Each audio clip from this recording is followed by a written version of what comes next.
Hey, Sadie back there. Did you find a way? I got a couple of telephone calls, but you are here. My family members are here. Very good friends are here. My colleagues are here. I call it the village. And I want to say thank you for coming.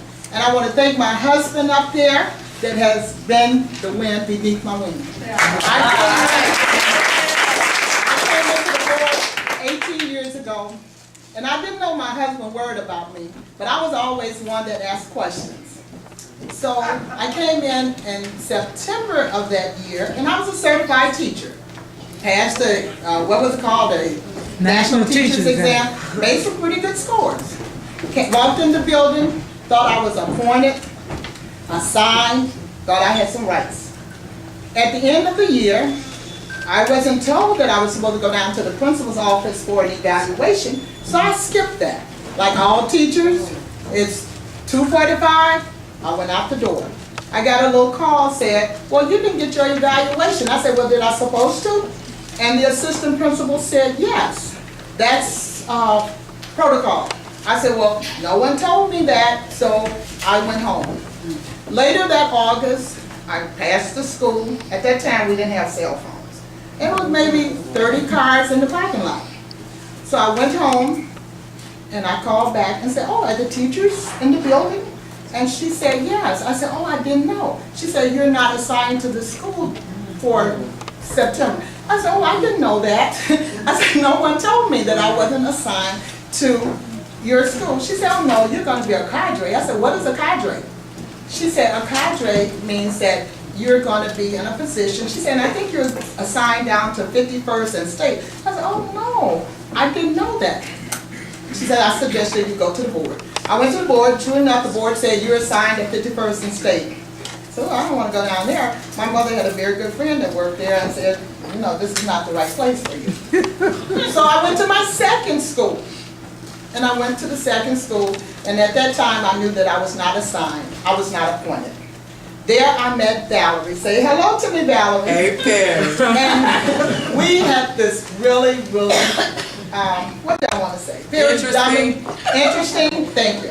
I want to keep it politically correct. PC. Okay. We had this very interesting principal.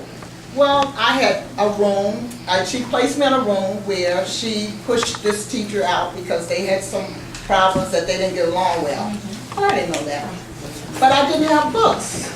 Because something happens at the board when you leave a classroom, other colleagues will go in and just take the books. Take the books. So, I had 6th grade students, very challenging student. New teacher, you get the best students, right? Right. So I had the 6th grade and no books. So I called the union and I said, you know, I think I have a right here to file a grievance. So the field rep came out and he said, do you really want to do that? You're not even assigned. I said, I know. I said, but you know, I need materials to work with these students. I can't.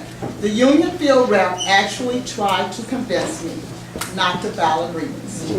Well, I did the paperwork. Who was the union field rep? You know, I can't remember, but he resigned at the end of his tenure was the next year. But you would know him. If I went back in history, we could get him. So what happened, I thought I had filed a grievance, but he went to talk to the teacher, the principal, and said, you know, I think you all should try to work this out.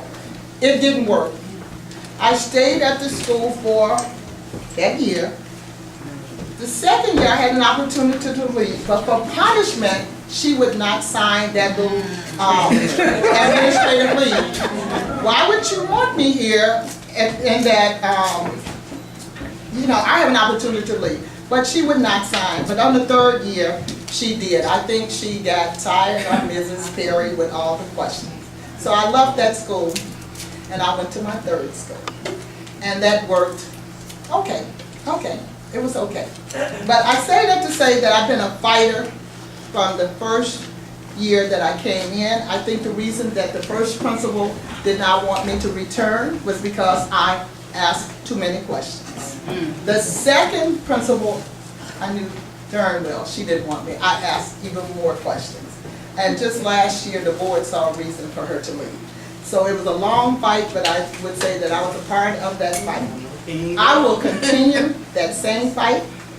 Thank God for my husband, who have allowed me to think every day that everything was all right. And as a result of that, it gave me more power to fight. Because I never did worry about things. I didn't know he worried about me at night, like, Joesphine, maybe you should think this way, maybe you should think that way. But through it all, I've gotten through it. I'm still a fighter. I have Tanner colleagues that worked with me. They know very well that if there's a question to be raised, that will happen. So for the other members of Chicago Teachers Union, I will do the same fight. As Mary said, passion is in my heart. I have third generation teachers, third generation, my son is here, he has taught, my husband has taught, his grandmother has taught, so education has been our life. I grew up in a little town in Alabama. And many of you can hear my accent. It won't go away. It'll be here. And in that little town, our family was the first family to build the first Negro school. Not build, but give the land for the first Negro school. Support us. I'll talk with you more because you're not going to leave here without a package to spread out to some school in your neighborhood. Support that. We're the best.